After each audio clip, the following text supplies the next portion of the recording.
Hi, I'm Liam Neeson. This is my career in 4 minutes.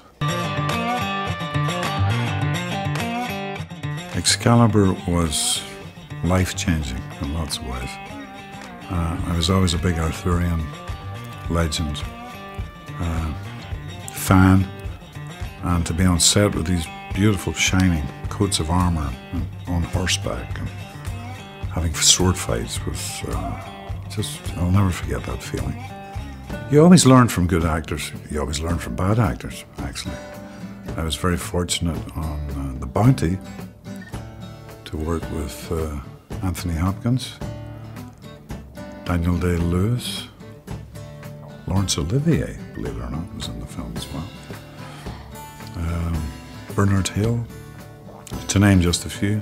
The Mission, of course, was Robert De Niro, Jeremy Irons, Ray McAnally, this wonderful Irish actor, director that I worked with on stage a few times.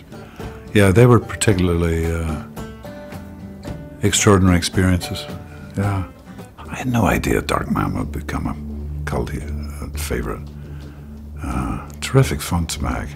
Long, long hours in a makeup chair, getting my face scarred and stuff. That was 3 to 5 hours, most days.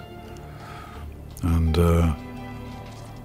yeah, my pickup call was like 4:30 in the mornings, and I was also preparing for a boxing movie called The Big Man, directed by David Leland, that we shot in Scotland. So I was physically preparing for that, so I was leading the life of a monk. It was just bed and work, working out, bed, work, working out. Batman Begins, gosh, that's 7 years ago. Yeah, Chris Nolan had asked us all just not to discuss the film outside of the movie sets, so we tried to keep it all hush-hush. Even The Dark Knight Rises was, I wasn't sure whether I was going to be in it or not. Chris Nolan had told me. I did 2 hours, one day, on the set, and then a scene with Christian, but Chris wasn't sure whether it was going to be, he was going to need it in the film or not, so I didn't know the story. There was an incredible shroud of secrecy over the picture. And playing Schindler's List, yeah, there's of course a certain amount of research you can do,